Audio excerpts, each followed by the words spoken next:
Hello everyone, this is Anuradha Sharma and you're watching my channel IELTS with Anuradha. Part 1.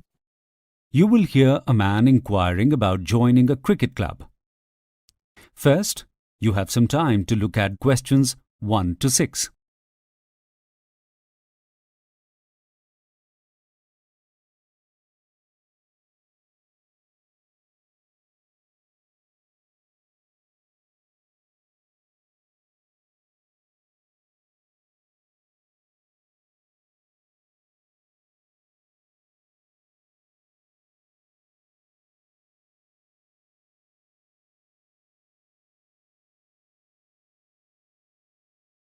Listen carefully and answer questions 1 to 6.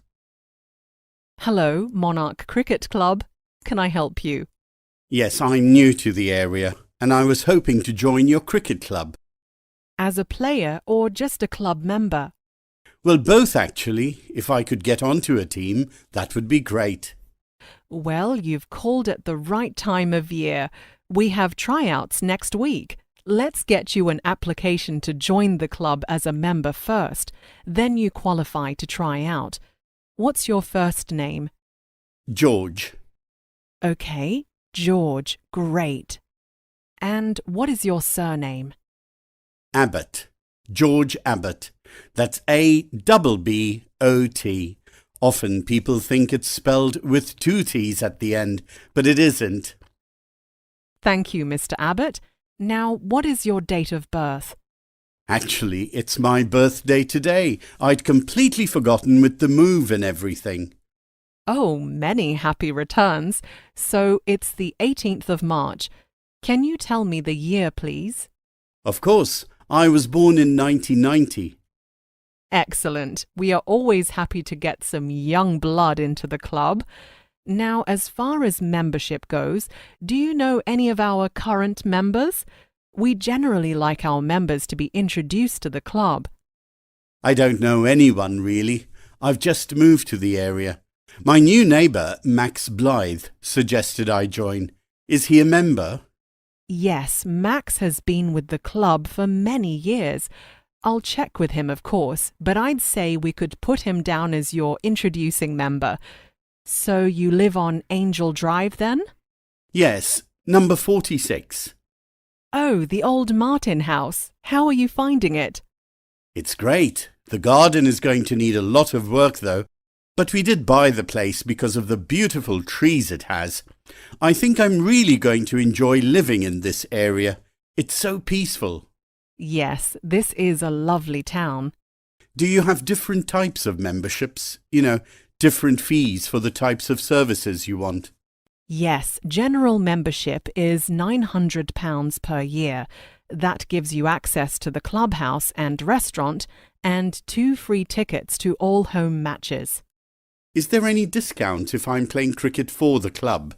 That's what happened at my last club. No, the price is the same, but you get access to the gym and swimming pool for no extra charge.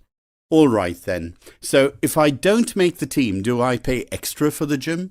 I really need to join one, and usually the gym costs at a club are much cheaper than a regular gym.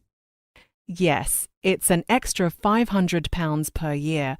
Let's sign you up for general membership for now, and if you don't make the team, we can add on the gym fee later. That sounds like a good idea. By the way, what do you do for a living? I'm a new intern at the local hospital here. A what? I'm a doctor at the hospital. That's why I've moved here for the job. My wife is a lawyer, but she hasn't found a job here yet. Before you listen to the rest of the conversation, you have some time to look at questions 7 to 10.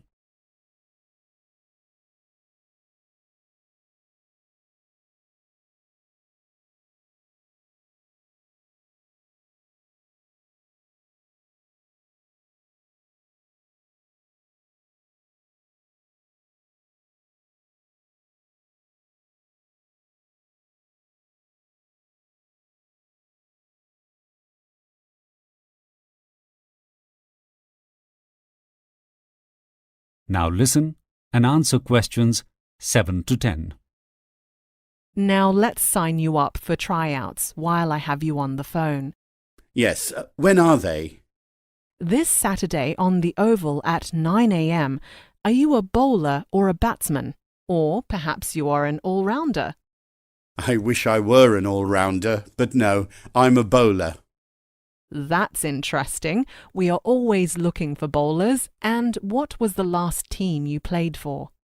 I played the last 3 seasons with the Hillside Cricket Club in Dorset. That's where I was living until I moved here. I was born in the village of Hillside. In Dorset, did you say? Is that D-O-R-S-E-T? Yes, we actually won the county championship last year. How many years have you been playing cricket? All my life, really, but I've been playing competition cricket 17 years. Most people start when they are around 15 years old, but I started younger. OK, thank you very much. I'll give this information to the coach, so he will be expecting you on Saturday. Then you can come into the clubhouse and finalise your application. So, will I see you on Saturday? Yes, see you then. Goodbye. That is the end of part 1. You now have half a minute to check your answers.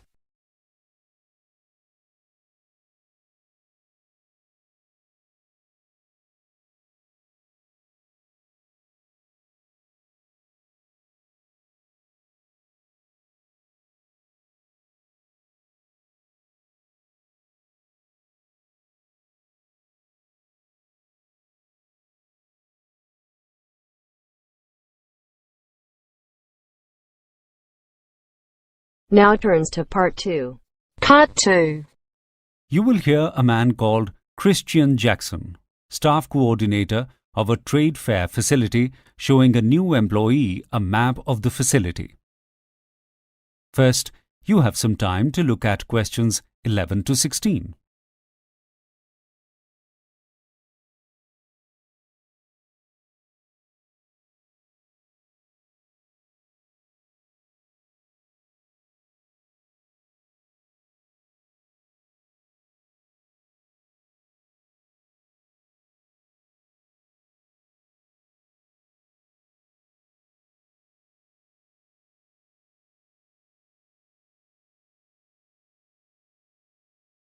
Now listen carefully and answer questions 11 to 16. Welcome everyone to this year's Sales Motivation Conference. I can already see a lot of faces that I recognize from previous conferences. So welcome back. And to all the new delegates, welcome. We hope that you gain a lot over the next 4 days. Boost your confidence and get lots of energy to go back to your jobs refreshed and ready to sell.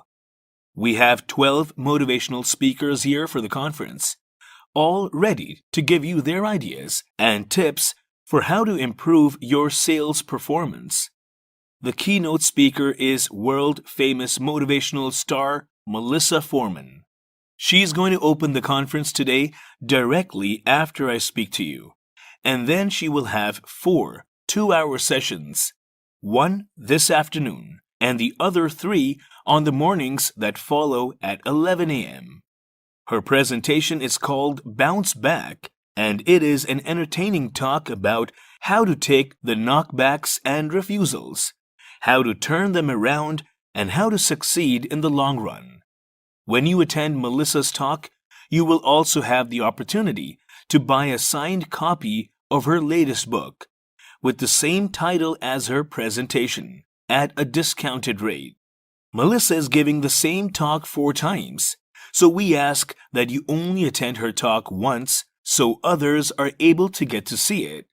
I know that many of you have decided to attend this conference just to hear Melissa speak, but make sure you make the most of the other great motivators on our roster, who all have incredibly inspiring offerings. There are 4 lecture halls here at this venue, and there will be 3 sessions per day, 2 each morning and 1 in the afternoon, from 9 to 11, from 11:30 until 1:30, and then from 3 until 5 p.m. Each speaker will be giving their presentation 4 times, So over the next 4 days, if you attend 3 sessions a day, you should be able to attend 1 presentation from every motivator. You might not all be able to achieve this because not only do we have talks from speakers, but quite a few interactive workshops where you will be able to work on your selling skills together. As you know, the theme of this conference is making the buy. With this, we mean putting the focus on the buyer. Often, sales methods are based on making the sale and using high-pressure techniques. This hard sell strategy is stressful for both the salesperson and the buyer. We want to help you find ways of making the buyer come to you after your initial pitch, making them feel more in control of a purchasing situation, and ultimately more willing to buy product from you. Whether you are selling insurance, cars, clothing, or electronics, this conference will teach you skills that you can take away and put into practice. If your sales have been in a lull, we are hoping that the next few days will get you feeling positive and proactive again. We want to send you back out into the world completely prepared to work as the top salespeople in your fields. Before you hear the rest of the conversation, you have some time to look at questions 17 to 20.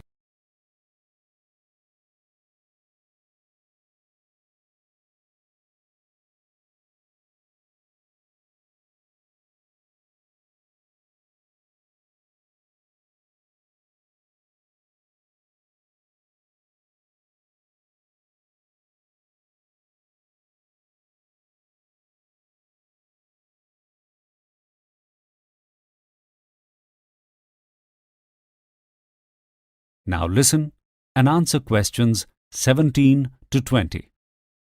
Now, for the business end of things, I think most of you have already been through the registration process. If not, we ask that you get that out of the way before you attend any sessions, and the conference fee should be paid in full. If you have driven here today and just registered, use the free parking card you received when you registered to leave the car park this evening. If you try to leave without being able to show your card, you will be charged for parking. So make sure you keep it with you. We ask that you wear your ID cards at all times when in the building. I probably don't need to tell you that this is a non-smoking venue, which includes outside in front of the building. Lunch will be available in the banquet hall every day from 1:30 until 3, where there will be a buffet that also has vegetarian and vegan options.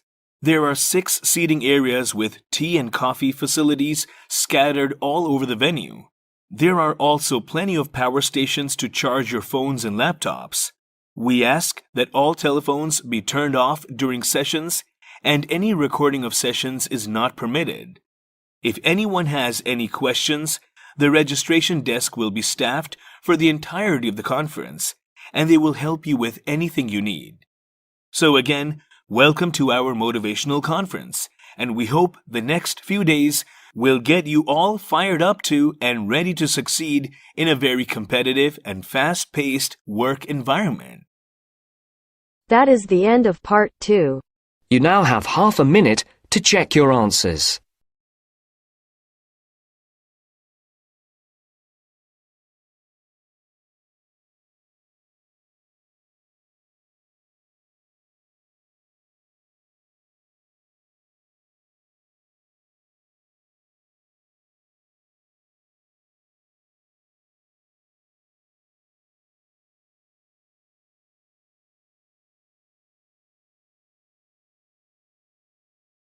Now turns to part 3. Part 3. You hear 2 students, Anne and Fergus, planning a project that they need to submit to their university tutor. First, you have some time to look at questions 21 to 26.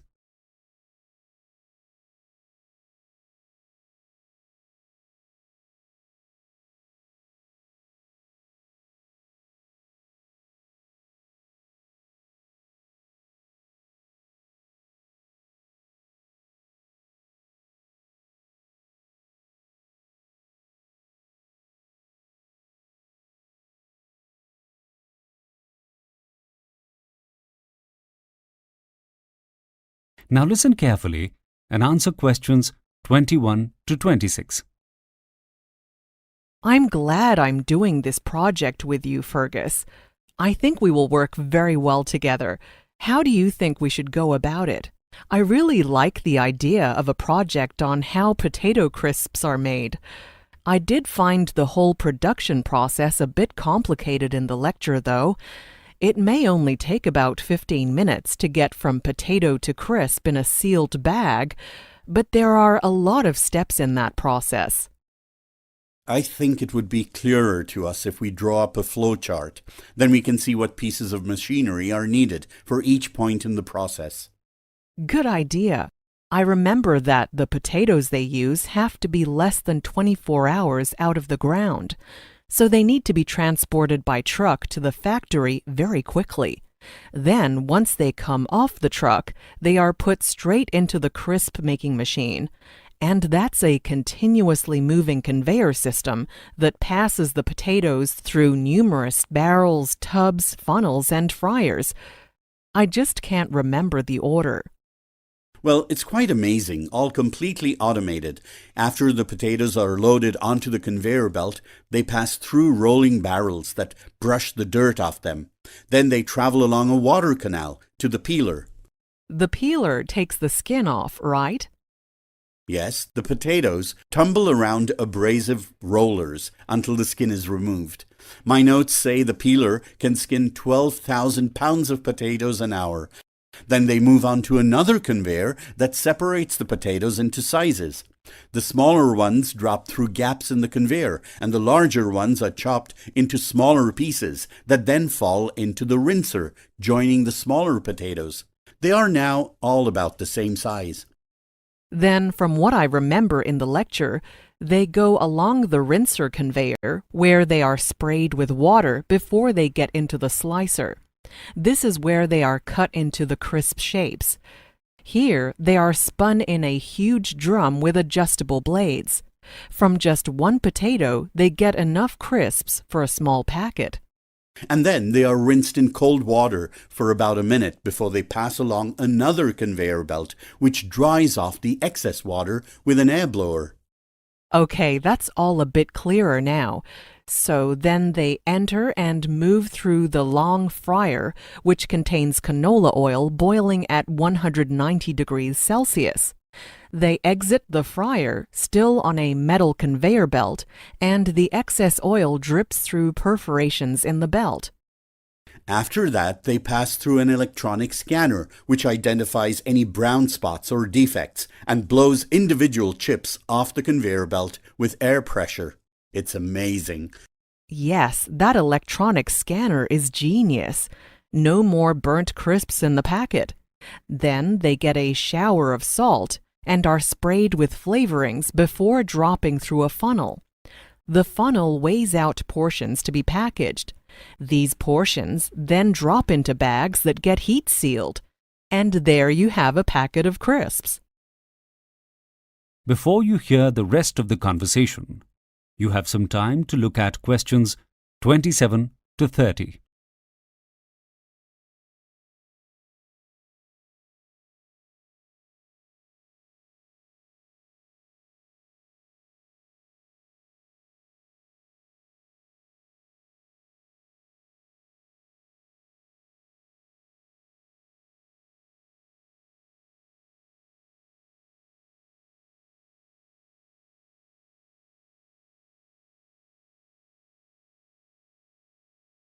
Now, listen and answer questions 27 to 30.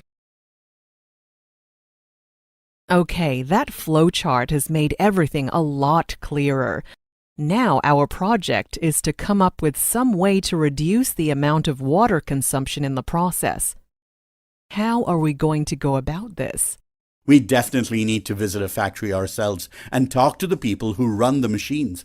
I want to find out why the slices need to be in cold water for 1 minute. This might be a part of the process that we could reduce. Perhaps the conveyor belt could be shorter here if we can, say, get the time down to 30 seconds and save that amount of water.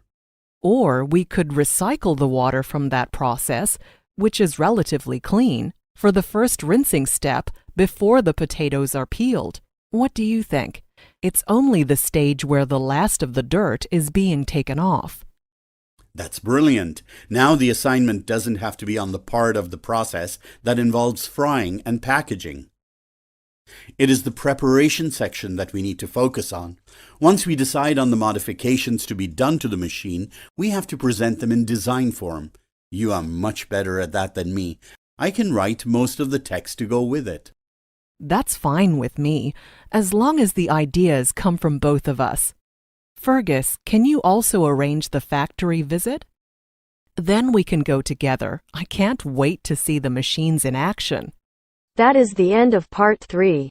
You now have half a minute to check your answers.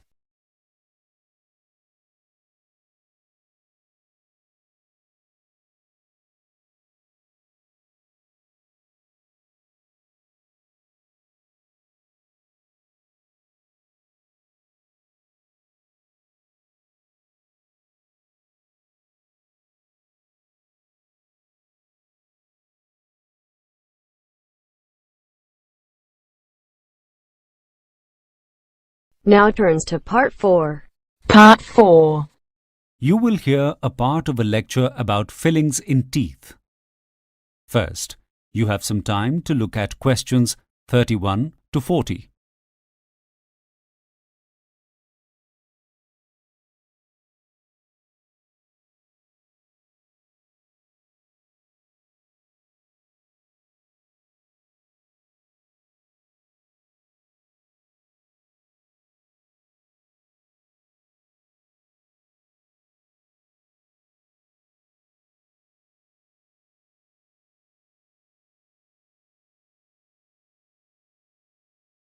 Now listen carefully and answer questions 31 to 40.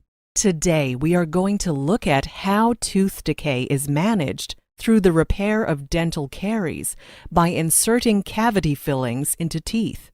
Statistically speaking, quite a few of you in this lecture theater would have fillings in your teeth. But being on the receiving end of a filling does not necessarily mean you know what is being done in your mouth.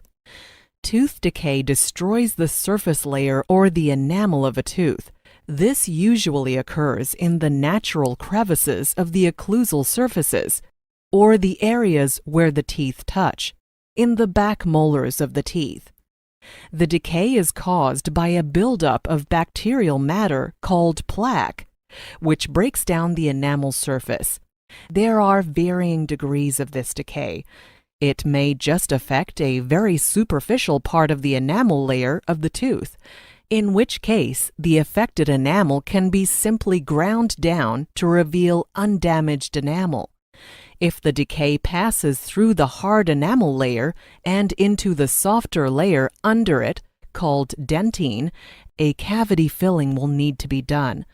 Should the cavity go as far as reaching the delicate, living pulp of the tooth, at the center of the dentine layer, a more aggressive type of procedure called a root canal filling is required, which involves destroying the pulp and the nerve endings and blood vessels it contains and completely filling the large cavity that is left.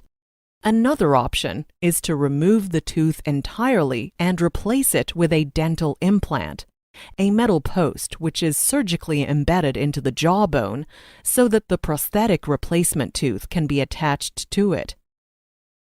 Let's look at the most common procedure, which is a cavity filling for a tooth where the dentine layer has been compromised. The dentist cleans away the remaining decay in the tooth with a drill after the patient has received a numbing local anesthetic. This removal of decayed enamel and dentine prevents further damage, but the tooth now needs to be repaired with a filling to make it sound again. Cavity filling material was traditionally a silver metal amalgam, but now most dentists have started using composite resin to fill teeth, as it has the advantage of being able to be color matched to that of the enamel, while amalgam fillings are the color of metal. In the past, amalgam fillings were the more durable option, but now configurations of composite resin have been developed which are nearly as durable. A composite resin filling is injected into the prepared cavity in a paste form with a pump syringe that allows the dentist to fill the cavity in layers of the resin. Each layer is hardened separately by curing it with ultraviolet light in a process called photopolymerization.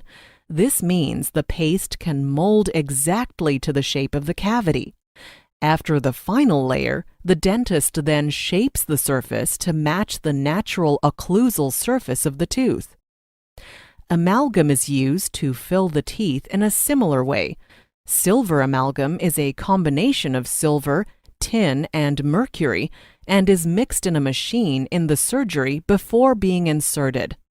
Remember, the composite resin arrives already mixed in a pump syringe. With an amalgam filling, the dentist needs to remove more of the tooth to create retention grooves. This means carving certain angles and bevels into the teeth so that the filling locks into the structure of the tooth, a bit like a jigsaw. In this way, it is less likely to fall out. This is not necessary with composite resin, as it uses a chemical bonding process rather than relying on more mechanical retention. The amalgam is packed tightly into the cavity and then molded and carved to fit the shape of the tooth surface. It takes about 24 hours to harden completely, so the patient needs to avoid chewing in that time. The important thing for both processes is that all the decaying tooth matter is completely removed before the tooth is filled, or the decay may return under the filling and might result in the loss of the tooth. The choice of whether to have composite resin or amalgam fillings can be decided upon the balance of a number of factors. Composite resin fillings are more aesthetically pleasing, as they are the same color as the teeth, and their insertion means that less tooth matter needs to be removed. So the teeth are less compromised in terms of strength and durability. Also, composite resin does not contain mercury, which is of concern to many patients. Amalgam fillings, however, are less expensive and more durable. That is the end of part 4. You now have half a minute to check your answers.